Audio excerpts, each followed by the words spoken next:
Welcome to Journey to Oz, the podcast where we share migration stories from overseas to Australia. We are both registered migration agents, Evan, who specialises in employer-sponsored visas, and myself, Nick, who specialises in family visas. Evan, you interviewed Ryan Kelly from Creative Natives, who came to Australia as a backpacker and secured a last-minute employer sponsorship as a recruiter. Fast forward to today, and Ryan now runs his own recruitment agency and recently celebrated obtaining Australian citizenship. I imagine this episode is not one to be missed for those looking to secure employment or a change in career. Absolutely, mate. I'm really looking forward to sharing this episode. Ryan's journey of how he strived for Australian permanent residency is one that shares many parallels with striving to secure a job or a change in careers. We touch on many common traits between the two, such as Ryan's drive and determination, and his ability to be flexible. It's a really fascinating story from start to finish, and to kick it off, I asked Ryan about where he grew up. I am from the UK. I grew up in an area called Maidstone, which ironically I now live in a suburb in Melbourne called Maidstone, so kind of gone full circle. I left the UK back in 2010. I was made redundant in my role at the time and decided to head off overseas and see a bit of the world, and travelled South America, New Zealand, and then arrived in Australia with very little in the form of a life plan, and took up various jobs as many backpackers do, anything from selling magazine subscriptions, selling wine over the phone, insurance, and then I through a few friends who had recommended it, decided to pursue a role in recruitment. And I'm sure, like the majority of recruiters, it's not something that I had given much thought. It's certainly not what I studied at university for. But in short, it was a way that I could stay in Australia. And I had at the time used my second year visa. I had obtained my second year visa through doing 4 months of farm work in Mildura. And I was coming to the end of my second year visa, and quite honestly, the panic button had been pressed, and I thought, how do I stay in this country? And yeah, recruitment provided me an opportunity to do so. And I took it with both hands and went down the path of recruitment. Which is hilarious because you sort of fell into it, whereas recruitment is such a fulfilling sort of area. So you've sort of found out the hard way, I guess, going headfirst into it, but then realizing just how fulfilling it can be, helping people with filling that void in their life, which is a better job or a different job or just employment altogether.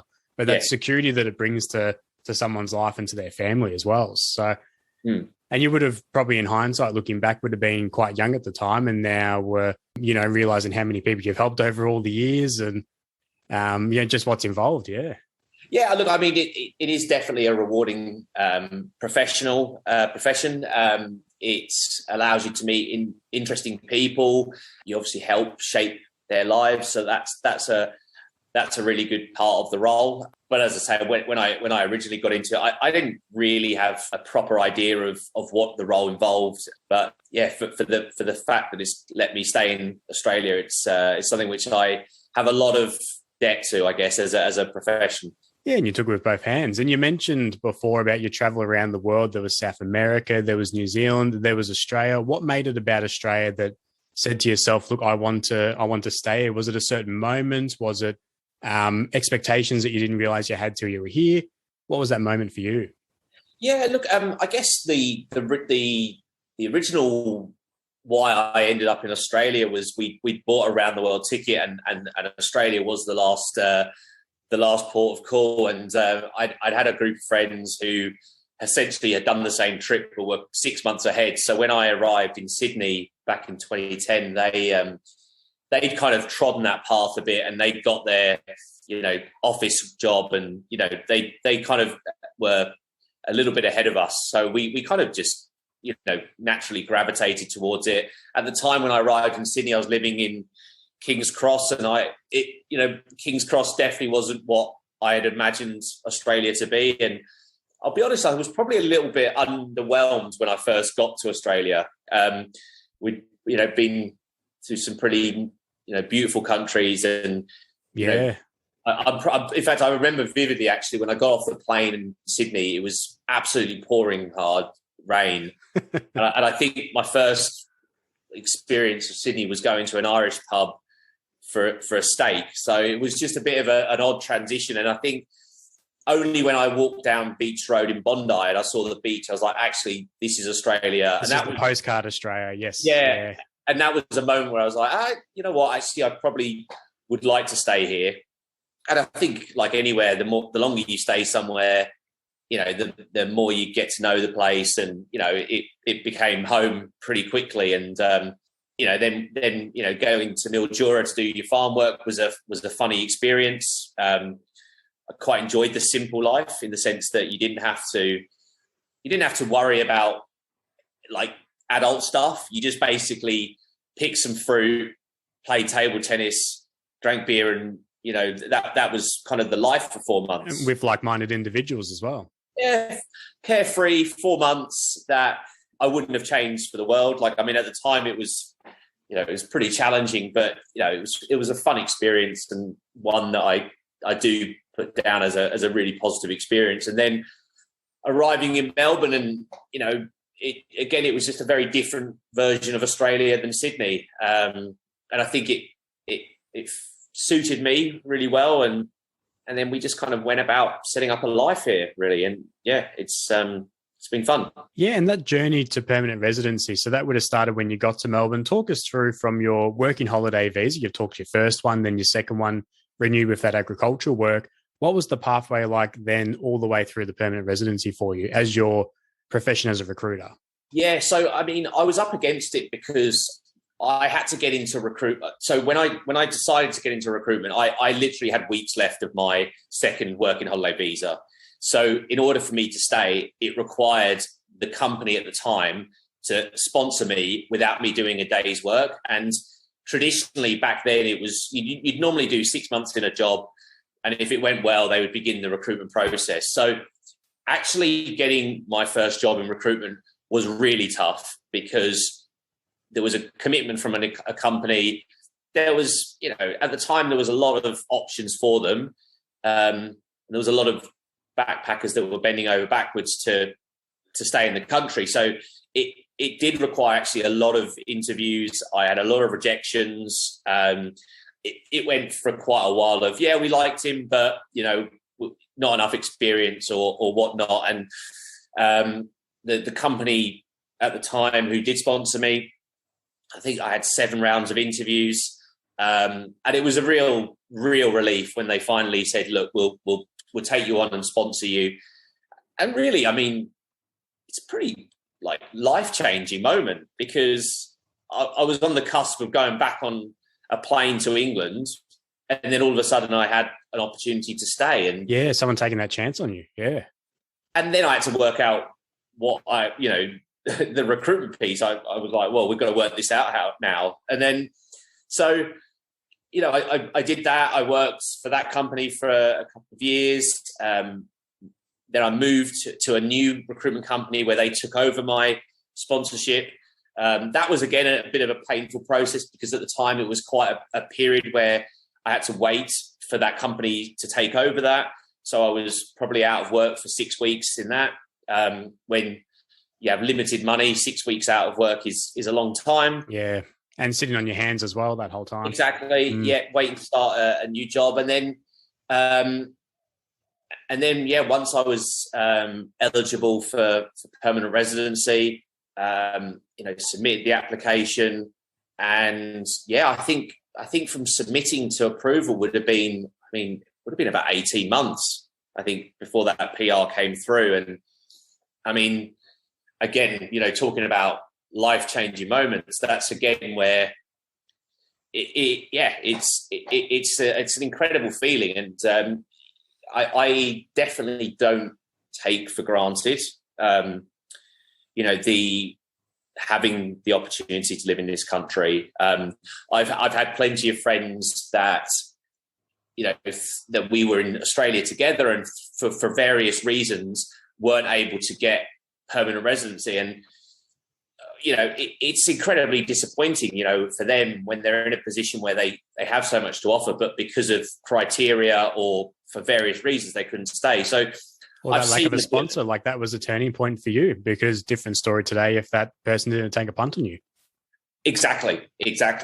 There is a lot of luck, but I think if I was to sort of say to anyone any advice about, going down this path, and is you do need to have resilience, and you do need to, put yourself in the way of opportunities. And, I'm speaking probably, in a different period where, certain visas give you access to PR and certain don't. And, I know that for a lot of people, there isn't that option. So I'm not saying, resilience is only going to get you. Yeah, it gets you over the line. Like,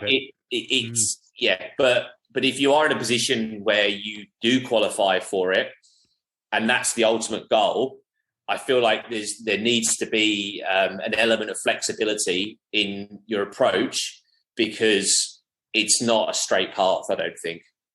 Yeah, and it's crazy because you mentioned how you're able to jump headfirst into recruitment and your employer take the chance on you today. And it even tightened last October 2020. It got tightened even more because of the increased unemployment rates. So now there's advertising on a mandatory government platform. We're advertising for at least 4 weeks. I mean, back in the day when you got your sponsorship, really someone could have technically have had 1 day of experience.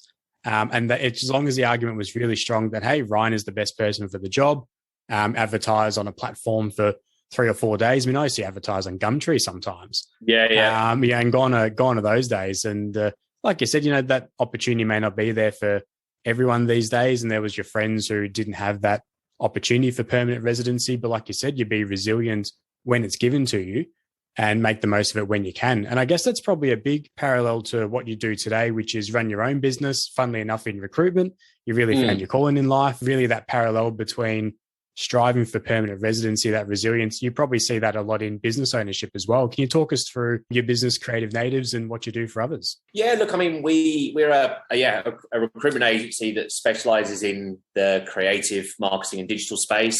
We set up 2 and a bit years ago. I made my first hire just weeks before COVID. That's right, yes.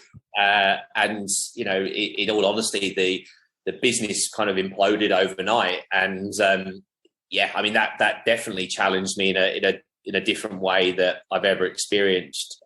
And it's a horrible feeling that something which I guess is quite relatable to, obtaining, visa status, because some of these things are out of your control.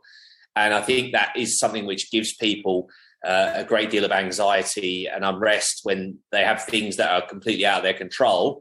And that was the same as, the pandemic is how a lot of people have with their visa situation.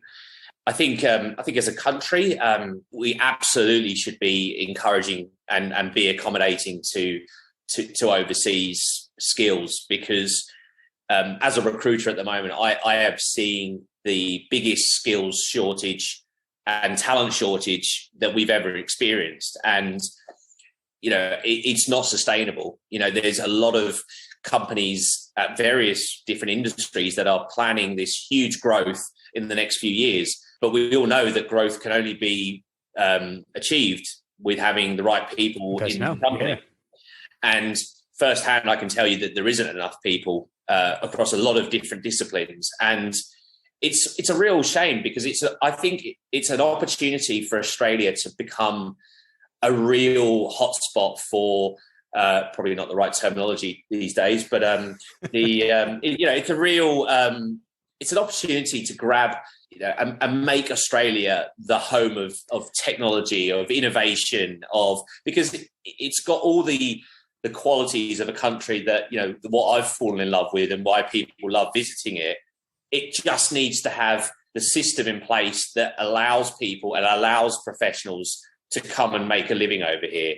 And, restricting people to a limited visa, it really puts off a lot of people, uprooting their lives and coming across the other side of the world for a limited period of time. Like, you're not going to pull your kids out of a school for a 2-year break. Exactly. And a lot of them are 2 years. And further to that, people are really pocketed into an occupation, which is defined by a 6-digit code, defined by these tasks and duties, this type of qualification. But it's preventing the people who are very adaptive, and you use that word resilient, who come to Australia and they work in all different types of industries and have all different types of backgrounds, but they have a skill set and that adaptability, which is, what employers would love. And if you can have someone in your business who can jump headfirst into different areas, but, can be very adaptive in that sort of space, that's the sort of talent that you want. But if someone doesn't have yet at least 2 years of experience and meeting this and meeting that, you're turning away a lot of potential great talent. I just think it's a kind of very old school system. This is how we've always done it.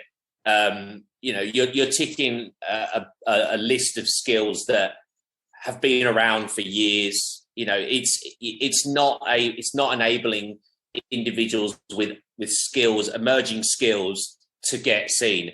So you're essentially saying that skill sets we've had for years, yes, you qualify, but skills that are coming up and will be in demand and that will give us the edge on the rest of the world, they don't qualify. Yeah, we'll favour traditionalism. We won't favour, being adaptive and ahead of curves. Yeah, exactly. And I think you talk about adaptability.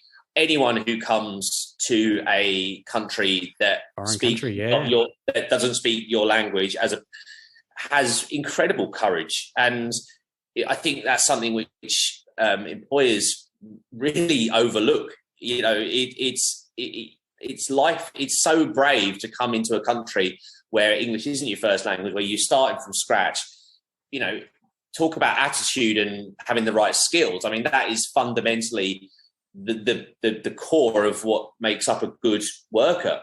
Not how well they perform in an interview. You've got to look beyond that as a way of judging people. Or a software skill that they're intermediate, but they could become expert level after 4 hours of tutorials or something like that. Exactly. I talked to university students at a couple of different universities and TAFEs in Melbourne, and I talked to them at the point where they're students soon to become graduates and they get their 2-year graduate visa. And that's exactly what I teach. I say, don't undersell, because it's going to be very disheartening applying for jobs and getting knocked back. Sometimes not even knowing that you got knocked back. You just don't hear from a company. Make sure that you sort of understand that bravery that you've had to bring your life to Australia, as you said. Foreign language also. Some people are making an income to send back to their home family. They're a student, but they're also working part-time, because it's not a cheap city to live in, Melbourne and Sydney, to be able to provide and to stay in the country. Whilst they're studying full-time in exams and assignments and speeches and stuff like that in English, which isn't their first language as well. It's absolutely should be applauded for their braveries. I think the diversity and multiculturalism of Melbourne is what makes it a great city. Yes. It really is. And if there wasn't an encouragement on people coming from overseas, it wouldn't even have the DNA that it has. So I think Melbourne's had a really good run at being, the most livable city in the world, and it will always be up there. But it has to adapt, and it has to change, and it has to give pathways to people to come and live. Yeah, spot on. And speaking about, sort of helping others and the bravery that people have trying to find work because you mentioned about starting Creative Natives right before the pandemic, and that's not by choice, but you've been resilient to get through the other side of it. Do you have any sort of golden nuggets of advice to people who are looking to secure their dream job at the moment or change careers in this sort of, I guess, maybe coming up to the post-COVID, sort of post-lockdown world, but then also the work from home era is really cemented in some regards. The interviews, over the phone and Zoom, as opposed to people coming in physically, whether it's by choice or not. What sort of golden nuggets of advice do you have for people listening in today? Oh, look, I think the working from home, COVID, has in one way prevented in-person networking events happening, but the flip side of that is it's actually created the biggest type of social network, and that's online.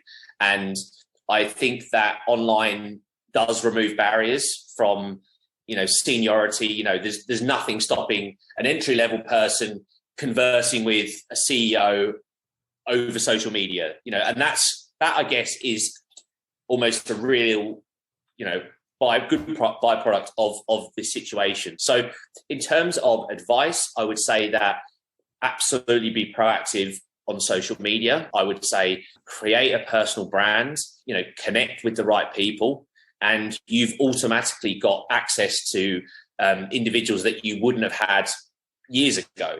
So I think you can see that as a positive, and I think that's the way you should absolutely look at it.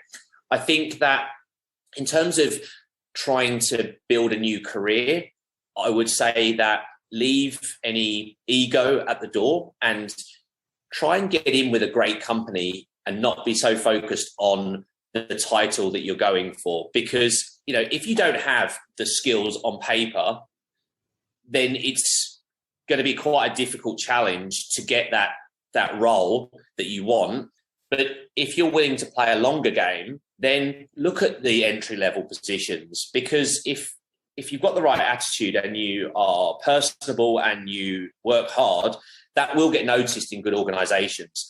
And an example with that would be large corporations who potentially have call centers or have customer service roles, which, for some people that may seem like a step back. But I would just say that's a really good foot in the door. Fantastic introduction. Yeah.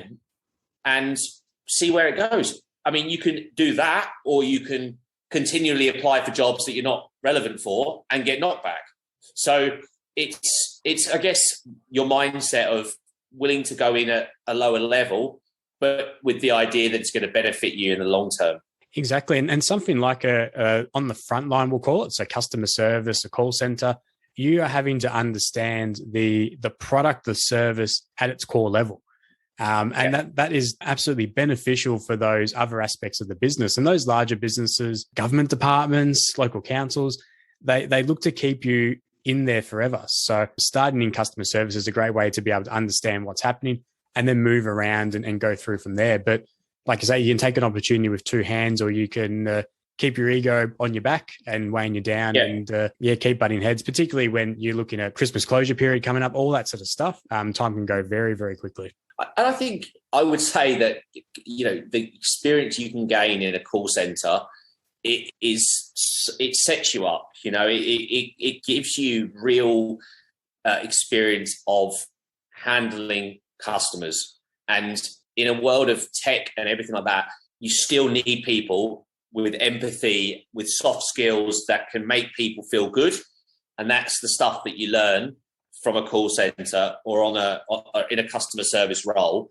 So don't ever underestimate the power of working in one of these roles that will help shape you further down the track. Yeah, very true. And particularly everything now is process driven, automated, and everything is at quite a distance, as opposed to, like I said before, jumping sort of the front line of it. And being that sort of face of the business in a call center type environment.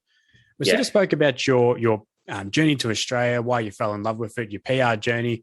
Fast forward to very recently, you actually celebrated your citizenship, but it was over the teleconference. So talk to me a little bit about how that was, that experience in general, doing such a milestone event, but celebrated remotely. Yeah, look, it was, like most of the last 18 months, quite a bizarre experience. So I was the actual ceremony took place over Zoom.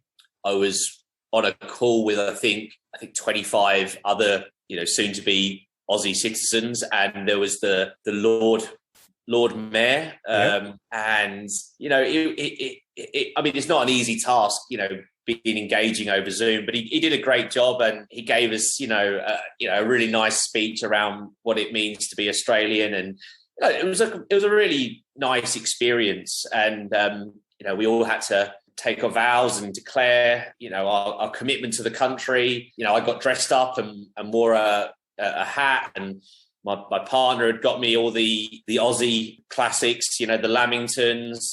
That's fantastic. All of there was a meat pie, and just because I think she realised that I would have loved to have had to make a fuss about it. Ceremony. Yeah. But look, we had some fun with it. We got the certificate in the post, and look, it it's a very special moment and something which obviously took 11 years to get to, and it's relief, I think, is the biggest feeling on that. And it's one with citizenship where with the other visas you've had, you get the grant notification in your email and they come through. Look, I've seen grants at close to midnight, Christmas Eve, weekends, probably as early as 7:30 in the morning.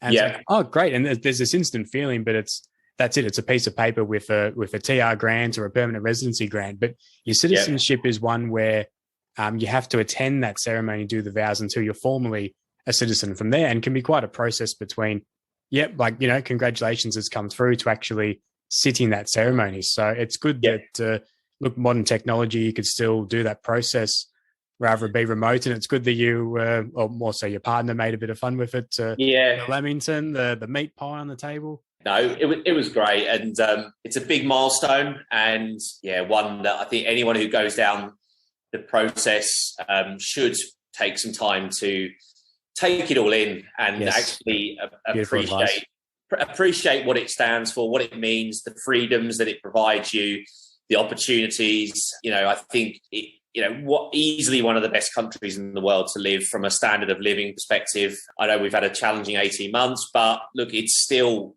a great country. It's safe, it's clean. It is a really great country, and definitely one that whenever I have friends coming over from the UK to visit, they go, "Wow, you've got it pretty good here." Well, fantastic, mate. And look, you've given us great insight to your journey, and I guess your current situation. Creative Natives started before the pandemic. We're looking at somewhat getting out of lockdowns as we speak. What does 2022 bring for Creative Natives? I mean, for me personally, I'm 3 weeks off from having my first child, so I imagine the rest of this year will be fairly busy. I guess from Creative Natives' perspective, look, it's quite difficult to think too far ahead. We've just hired our 9th person, and 12 months ago we were 2. So fantastic. We've grown, quickly, but I think we just want to make sure that we're having a good time, being, because I think we all just need a bit of a break, to be honest with you. Yeah. It's been a very intense 12 months. It's very busy. We're working tirelessly, and it's a challenge to keep going. So I don't necessarily think it's going to be about major growth, but I think it's about just kind of having fun while we do it, and do the best we can. Yeah, keeping your heads and keeping to your core. Yeah. Well, fantastic, mate. Look, really appreciate your time. And look, key takeaways for people listening in is that resilience and that adaptability, that advice you had around careers and how to get your foot in the door. And this is coming from someone who, not only started his business before the pandemic, got through it. And like you said, you've gone from starting pre to now you've got 9 people working for Creative Natives, but also, complete full circle journey of permanent residency from setting foot in Australia into Sydney, going to an Irish bar and having a steak to, doing your citizenship ceremony recently with a meat pie in Lamington. Yeah. Full credit to yourself, the circle of life. Yes. which involves food, funnily enough. Exactly right. Exactly. But thanks for having me on, mate. I really appreciate it. No, thank you for sharing your journey. Thank you, Ryan. Cheers, mate. Such a classic story of backpacking in Australia on a working holiday visa and then falling into a career that was nothing close to what he studied at uni, then getting sponsored, then progressing onto PR and now Australian citizenship. It's great that he has settled in Australia so well and is now running a thriving business. Absolutely. I really love the practical tips that Ryan gave regarding changing careers and seeking employment in the post-pandemic climate. As a bit of a background to the legal context of what a backpacker visa is, the working holiday visa, the 417 visa, is designed for young adults from eligible countries to come to Australia initially for 12 months, but have the ability to also work, hence the title working holiday. There is a strict visa condition that migrants on this visa cannot work for one employer for any more than 6 months at a time, and that's designed to move people around from employer to employer and potentially region to region, hence the tie into the unofficial backpacker term. It's a great opportunity for people to see as much of this great large country as possible and fund it through work at the same time. And just to add to that, any person who applies for a visa with work rights and still holds a working holiday visa with the 6-month restriction, they can actually apply for a waiver of that condition. So, Evan, you mentioned it is initially just for 12 months. What do backpackers need to do to extend their stay further? To gain access to apply for a second year, you need to do at least 3 months of certain specified work. And to gain access for a third year, then you need to do 6 months of that specified work on your second visa. This specified work includes the following industries and sectors: tourism and hospitality in northern, remote or very remote Australia, plant and animal cultivation in regional Australia, fishing and pearling in regional Australia, tree farming and felling in regional Australia, mining in regional Australia, construction in regional Australia, bushfire recovery work in declared bushfire affected areas, and critical COVID-19 work in the healthcare and medical sectors. It's a great initiative by the Department of Home Affairs to incentivise young and hardworking backpackers to not only work regional, but in these demand areas. If you're listening to this podcast from outside Australia right now and have thought about backpacking around Australia, perhaps this segment has sparked some further interest for you. Yeah, and it's a really great initiative for regional employers in Australia to fill temporary positions in their workforce. So as of the 1st of December 2021, working holiday visas will be able to enter Australia without an exemption, along with numerous other temporary visa holders, including prospective marriage visa, training visa, temporary work visa, New Zealand family relationship visa, student visa, and temporary graduate visa holders. For a full list of exempt visas, please visit hansenmigration.com.au. That's HANSEN migration.com.au and read our latest blog. While you're there, you can also subscribe to our blog or book a free consultation if you're looking to migrate to Australia on a family visa. Further to that, visitor visa holders still require an exemption to enter Australia. However, currently citizens of New Zealand and Singapore can enter Australia on a temporary visa, including a visitor visa, without an exemption. As of the 1st of December, citizens of Japan and South Korea can also visit Australia without an exemption, and they do not need to quarantine if entering Victoria, New South Wales, or the ACT. So with the emergence of the Omicron variant, there have been restrictions put in place for people who have been to South Africa, Lesotho, Eswatini, Namibia, Botswana, Zimbabwe, Seychelles, Mozambique, or Malawi within the last 14 days. Australian citizens, permanent residents, and their immediate family must quarantine for 14 days if they have visited any of these countries within the last 14 days. Any other travellers from these countries are not permitted to enter Australia, even if they hold a travel exemption, an eligible visa, or if they are seeking to enter Australia under the Safe Travel Zone arrangement. For updates regarding quarantine, we recommend checking the relevant state government website. There is the possibility that the Australian border restrictions will tighten further because the situation is constantly evolving. Stay tuned for further updates. Thanks for listening to the Journey to Oz podcast. If you've liked what you've heard, please subscribe and also leave us a review. We will release a new episode every second Tuesday, so please stay tuned.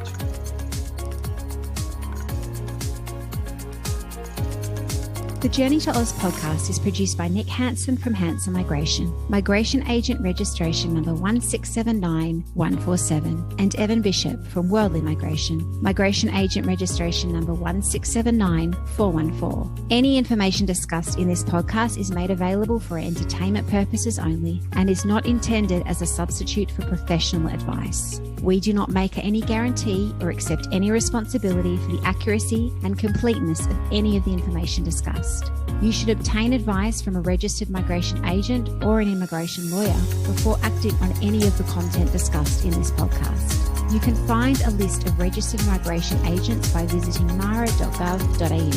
The information contained within this podcast may not be reproduced without our prior written consent.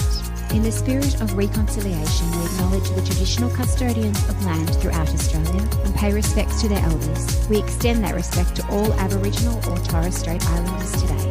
Thank you for listening.